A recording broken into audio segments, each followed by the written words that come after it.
आज मु आपण मानक पई नहीं आसी गोटा कलरा भजा जहाँ को आपण माने इपरि भाव रेसिपी रे तैयारी करले केबे पिता लागिबो नाही और घर लोक माने या खाया पे बहुत पसंद करिवे।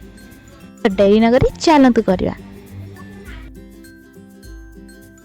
देखंतु इठी मु कलरा किछि स्मॉल साइज रो नहीं जाईची। आपण मानक पाखरे बड़ साइज तो आपण मध्ये ताको नहीं पारिबे। आ या को किछि गरम पानी रे लूण हल्दी देके सिझे देबे। चलतु से पर्यंत आम मसला पेस्ट तैयार करनबा। से आम किछि नै पियाज सुखा लंका गोटे चम्मच जीरा और गोटे चम्मच सोरिष या भल भाव आपण मैंने पेस्ट करने। आम ये बेसर पेस्ट को बहुत कम समय पर्यंत कषा। अधिक समय पर्यंत कषिले यह पिता लगिपे। सीझी जाइए कलरारू एबे आम गोटे स्पून साहाय्य ता भितर सब मंजी काढ़ी नबा।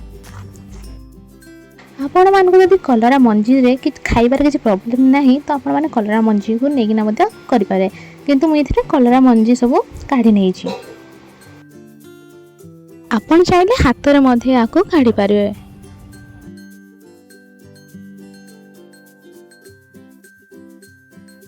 देखंतु एबे हमर मसला वर्तमान रेडी हे गलानी भला भाबरे।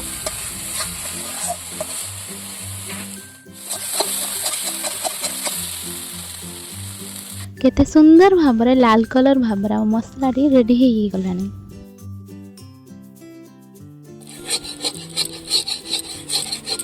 वर्तमान आम कलरा गुड़ी करे गोटी गोटी करी मसला सबू दे दबा सेथिरे।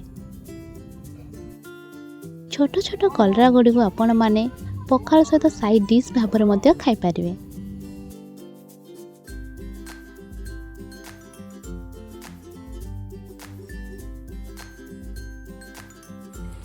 एबे यहाँ को गोटी गोटी करी तावार आमे भलरे सोरसा तेल दिया को भाजी नवा।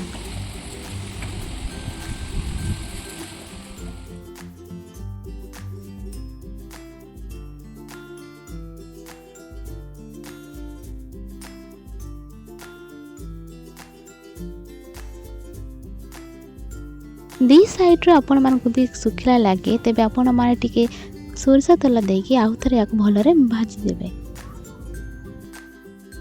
मीडियम रु लो मीडियम हीट रे आपण माने कलरा को भल भाव में भाजी नेबे।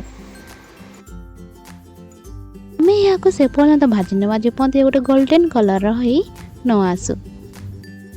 कलरा को आपण दी साइड भलरा भाजी नेबे जेपरि दुई साइड रो एपरि भाबे टिके पोड़ी पोड़ी आसुथिबो। आशा करूची आपण मानक मोर छोट वीडियो भल लागिथिबो। तबे लाइक करिवे सब्सक्राइब करिवे और सांग मान सहित मध्य शेयर करिवे।